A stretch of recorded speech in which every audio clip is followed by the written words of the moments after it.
Well, joining me now on 891 Mornings is Gerald Celente, publisher of the TrendsJournal, and the trends for 2014 don't look particularly good for young people. Now, Gerald, we've just had some unemployment figures for young people here in Australia cause some concern, but I see over in the United States that even if you go on to college and you have a college degree, you're still in trouble. Can you explain what's going on?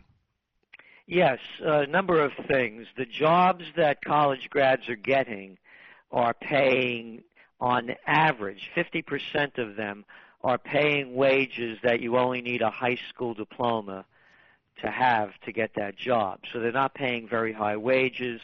Overall, the college-educated are earning about 5% less than they were 5 years ago if they do get jobs in professions that suit their degrees. The other thing that's happening is that college grads, on average, have about $30,000 US in debt by the time they get out. That's really actually on the low end. And it's taking them, on average, about 20 years to pay off. So essentially they're indentured servants.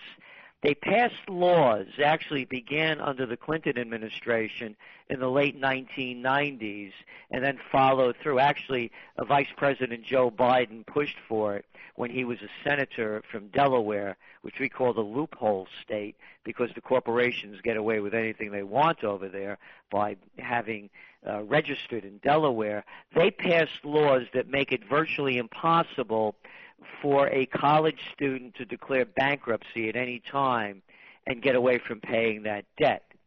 So the jobs that are being created, as you look back to 2013, for example, the vast majority, about 90% of the jobs created in the United States in 2013 are temporary work jobs.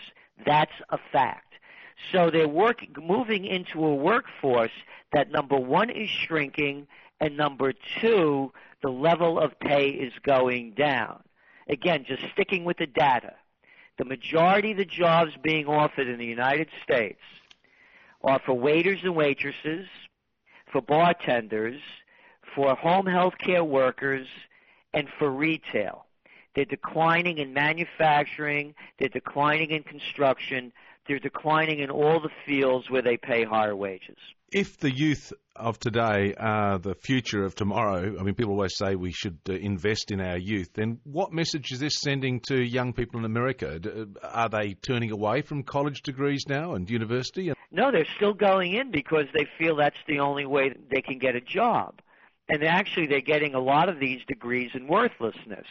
And I'm not saying this to demean the importance of the degree, but the fact is that if you get a degree in anthropology, if you get a degree in art sciences, you know, these are wonderful things, you know, or gender studies, you're not going to get a job.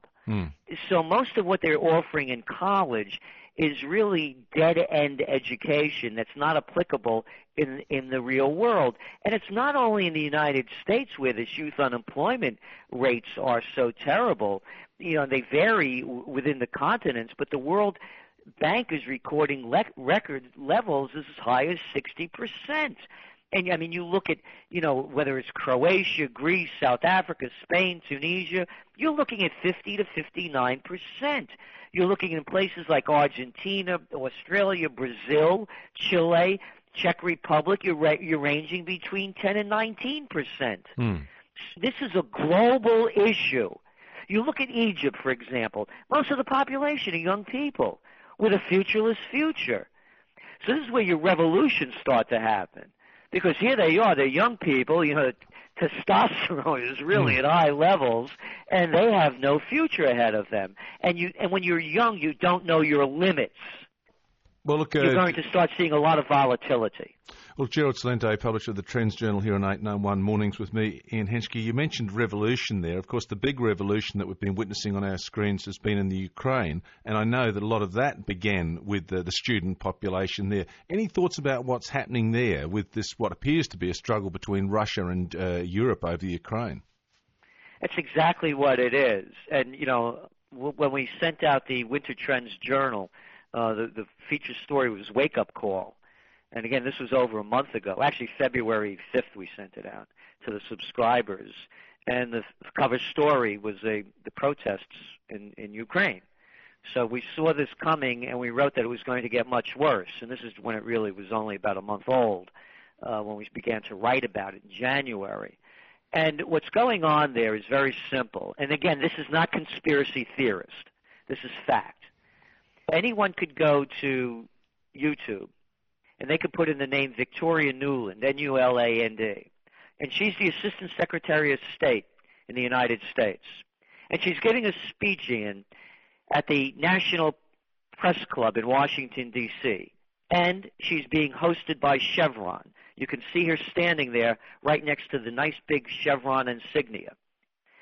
And she's talking about how the Ukrainian people have to move into Europe.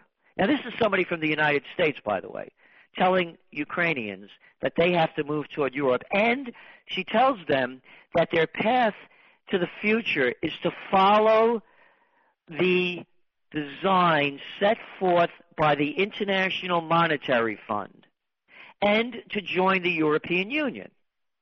Now, this is an American saying that another country should join the European Union and follow the course set by the International Monetary Fund. What's going on over there is very simple and very plain. This is about the EU and the United States trying to gain more and more strength into Eastern Europe and weaken Russia. Again, this is not a conspiracy theory. It's right there for everyone to listen to. And they go on, by the way, in beginning these verbose talks about how we have to spread freedom and democracy. I thought people were old enough not to believe that two-bit line anymore. And again, she ends it with, by the way, not my words, hers, that the United States has already spent $5 billion in Ukraine. So you can see where that money is going. It's going toward the destabilization of the government. And again, it's one corrupt government was there already, another corrupt government before that, and a new corrupt one to follow. Meet the new boss, same as the old boss. But on that point, though, the young people that are out there fighting, they do have altruism, they do have freedom in their hearts, and you can see them out there saying, we want to get rid of the dictators. So, I mean, is there a possibility that this revolution, if you like, coming from the youth, could put in a better government? Not from what I'm seeing. They're bringing in the old regime, and that's who's in charge now. And you already saw it when they brought out the former prime minister out of jail, and she had a prominent role in it already. Again, it's here come the new boss, same as the old boss. Let's put this into perspective. Again, whether it's going into Russia or going into the EU, it's not my concern. I only look at the facts here. And the fact is, why would anyone in their right mind want to join the European Union? Do you want to be like Greece? I got it. How about like Spain? Hey, Italy is great. You talk about youth unemployment? We're talking over 50% in Greece and in Spain. You look at Ireland, Portugal, Italy at over 40%. Why would anyone in their right mind want to go into the European Union? What this is also about, it's strategic bases that Russia has in the region with their naval bases, and it's also about the intricate lines of gas and pipelines, oil pipelines running throughout Ukraine. This is all about business. It's not about democracy or freedom. Now, Gerald Celente, on a very positive note, though, your latest Trends Journal talks about altruism finding a heart on the internet. Now, I found this story fascinating, the fact that you can actually give to people by just clicking on sites such as thegreatergood.com. You know, it's like what you're talking about with the revolutions going on. Most people want a better future. And you know, one of the sayings I just came up with a couple of days ago, and I'm sure it's not unique, but it's just the way I'm thinking of it. And I was thinking to myself, why is it that so few could rule and ruin the lives of so many, and why is it that so many allow so few to rule and ruin their lives? Most people are good and decent within themselves. Yeah, everybody has their little trips that they do, but everybody wants it better for a lot of people. And we do see this new altruism as a counterforce to what's going on, as well as the very real possibility of a renaissance, a restoration, going back to something that is better. Look what's going on in Italy. They just brought in this guy Renzi. You know, they call him Fonzie over there. Here's a guy with absolutely no track record. He's been on the public dole all his life since 1996, has never had a real job. He's as empty as all the rest of them. And yet you see each nation, one after another, in a country near you, being destroyed by small political parties and power-hungry people. So we see the altruism and new renaissance. This is the counterbalance. The way I look at it, 80% of the people don't have a clue what's going on. And there are the 10% that are the destroyers and the 10% that are the builders. This is the time for the builders.